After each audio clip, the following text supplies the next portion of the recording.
তুমি শুধু বয়েজ নিয়ে আর মানুষের পিছনে পড়ে আসো, তাও কাপল ব্লগার আর টিকটকার, এরা যদি ভিডিও করা ছাইড়া দেয় তোমার মনে হয় না খাইয়া মরতে হবে।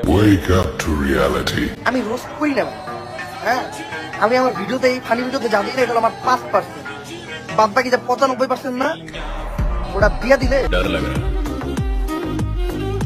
अभी तो खेल शुरू हुआ है।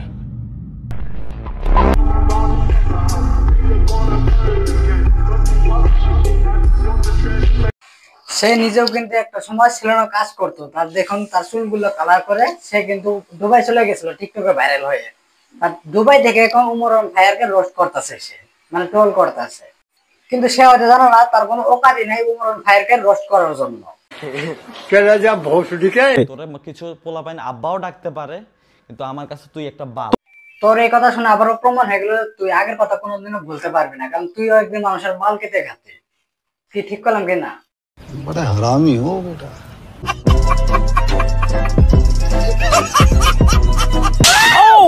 তো hello guys, this is Shafiq. আজকে আরেকটা নতুন ভিডিও নিয়ে চলে আসলাম যে অপু ভাই নাকি ওমর ভাইকে হুমকি দিতে আছে, তার জন্য একটা অপু ভাইকে টপাটপ করে দিলাম।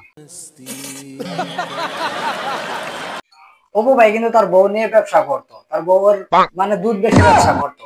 এখন মনে হচ্ছে ভিউজ আসতেছে না, তার জন্য ওমর ভাইকে নিয়ে একটু ট্রোল করতে আছে। চলুন তাহলে অপু ভাইয়ের গানটা মেরে আসি। কি বলছিস? পোলাপাইন আব্বাকে এখনো চেনো নাই? হ্যাঁ আমরা ঠিকই চিনেছিলাম, কিন্তু তুই চিনস নাই, কারণ ওমর ভাইয়ের তোর বাপ সেটা তুই আজকে বুঝে যাবি।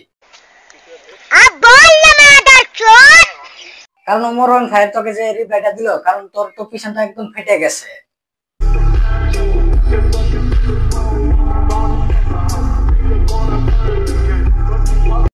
A few moments later. তোমাকে নিয়ে কথা বলার আমার সময় নাই। ওরে বাবা রে বাবা, গোয়া মারছে, তার নাকি কোনো ভিডিও বানানোর টাইমই নেই উমর ভাইয়েরকে নিয়ে। সে কিন্তু 17 মিনিটের ভিডিও বানিয়ে বলছে তার কোনো টাইমই নেই। তাহলে নিয়ে আমি কথা বলি না। ও তার নাকি কোনো টাইম নেই, এতক্ষণ যে কথা বলো সে হইলো অপু বুকাচোদা। मरना है क्या भोसड़ी के? मरना तेरे को डर नहीं लगता? আর এই সুতমান একটা ভালো মানুষকে নিয়ে উল্টা পাল্টা কথা বলে। ठीक बोलेছো। तो गाइस আমি চলে আসলাম এখন মুটুর বাসার নিচে, এন্ড মুটু ফাইনালি চলে আসলো। মুটু किधर जा रहा है तुम? इसने मुझे तूने तो बोला खाना खाएंगे।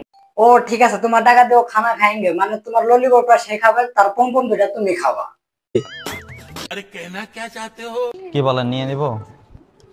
ले लूंगा मैं। हाँ তুই নিজে টিকটকে এসে বড় বড় কথা বলস, তুই তো একটা মেয়েকে নিয়ে নোংরামি করছিস, তাও আবার বিয়ে করা ছাড়াই। এখন তো দেখি তাকে তুই আবার গোল্ডেন চেনও কিনে দিচ্ছিস। আজ একটা বিরাট ফাটাফাটি হইব। তাহলে তোদের কি বলে, এক নম্বরের বেহেনচো। কি বলছিস? চিনবা 2025 সালে আব্বাকে নতুন করে আবার চিন। আরে বেহেনচো নাকি ভাবে সে টিকটকের সবচেয়ে বড় একটা গুরু। শিষ্য হয়তো ভুলে গেছে তাহার ইতিহাস, আমার মতো কে জানে না আর কেহ।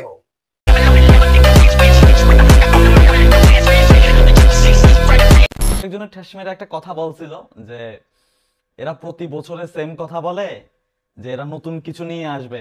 তো হে গাইস, এই কথাটা নিয়ে উমর ভাইয়ের কি বলছে চলো আমরা একটু যাই দেখে আসি। चलो भाई देखो अब मैं क्या करता हूँ। আসলে নিউ ইয়ার আসলে কিছু পোলাপানি স্ট্যাটাস দেয়, নতুন বছরে আমি নতুন রূপ দেখাবো। আমি আমার ভিডিওতে বলছিলাম স্ট্যাটাস মানে ফেসবুকে স্ট্যাটাস দেয় না, ওই স্ট্যাটাসের কথা বলতাম। আমি যদি কোনো ভিডিওর কথা কইতাম তাহলে ওটা ভিডিও, ঠিক আছে? স্ট্যাটাস আর ভিডিও ভিতরে একটা পার্থক্য আছে। তো আমি এটা বলছিলাম, এটা একটা শর্ট কন্টেন্ট ভিডিও বানাইতাম। আমার ফেসবুকের অনেক ফ্রেন্ডরা এই কন্টেন্টটা দিতাম আমি ভিডিও বানাই যে তোমরা প্রতিদিন নিয়ে কথা কও, তোমরা নতুন বছরে কোন চুল লাগাই না। চুল ফালাইবা বলতে বুঝেন, চুলের বিপরীতে একটা ব্যাড ওয়ার্ড আছে, আমি ব্যাড ওয়ার্ডটা ইউজ করি, এজন্য আমি বলছি যে চুল ফালাইবা। কিছু নিশাকুর এটারে এমন ভাবে এদের ভাষা কাজই করে, এরা মানে এরা বুঝেই না মানুষ কি করতে দিচ্ছে। অবশ্য এদের ভুল ধরে লাভ নাই। মেন কাহিনীটা লোক জানেন, এদের নিয়ে ওই সবাই এ করে নিশাকুর কয়। আমি যখন কই তখন সমস্যা, কারণ কি জানেন, আমি যখন কুমু ওইটা নিয়ে যদিও কথা কয় তাইলে মানে একটু মোটামুটি আমার অডিয়েন্স যারা আছে তারা হয়তো একটু গালি দিতে ওর কাছে যাইবো। এটা গাইস উমর ভাই কি বললো আমরা কিন্তু সবাই যাই দেখে আসলাম। তো উমর ভাই কিন্তু একদম ঠিক কথা বলেছে। शाबाश बेटा, बहुत बढ़िया। কিন্তু তার শরীরে কেন বাজেছে আপনারা কিন্তু জানেন, কিন্তু সে কিন্তু দুধের ব্যবসা করতো তার বউকে নিয়ে। মনে হচ্ছে এখন তাতে অনেক ভিউজ আসে না, ভিউজ একটু কম হয়ে গেল, তার জন্য উমর ভাইয়ের পিছনে লাগছে সে। ব্র্যান্ড হইতে পারোস তোর জায়গা থেকে, তোরে কিছু পোলাপাইন আব্বাও ডাকতে পারে। তো হয়ে গেছে এই কথাটা নিয়ে উমরন ভাইয়ার কি বললো, চলুন আমরা একটু যাই দেখে আসি। আমার খালি কয় যে আমার অডিয়েন্সের সাপোর্ট খুব ভালো দেখা যে উমরের পোলা উমর তোর আব্বা লাগে নাকি। আমার প্রত্যেকটা অডিয়েন্সের কাছে কোন আমি নিজের সেলিব্রিটি দাবি করি নাই, এরা আমার কোনো ফ্যান্স নাই, আমার ভাই। আমার প্রত্যেকটা অডিয়েন্স আমার ভাই, আমার একটা ভাই, ঠিক আছে? আমার প্রতিটা অডিয়েন্স আমার একটা ভাই, আমি ভাইয়ের সাপোর্ট করবো কি করবো। তো ভাই লোক আজকের জন্য এইটুকুই থাকলো। যদি ভিডিওটা ভালো লাগে একটা লাইক একটা সাবস্ক্রাইব করে যাও। পরবর্তী ভিডিওতে আবার দেখা হবে আমাদের। চলো টাটা, বাই বাই।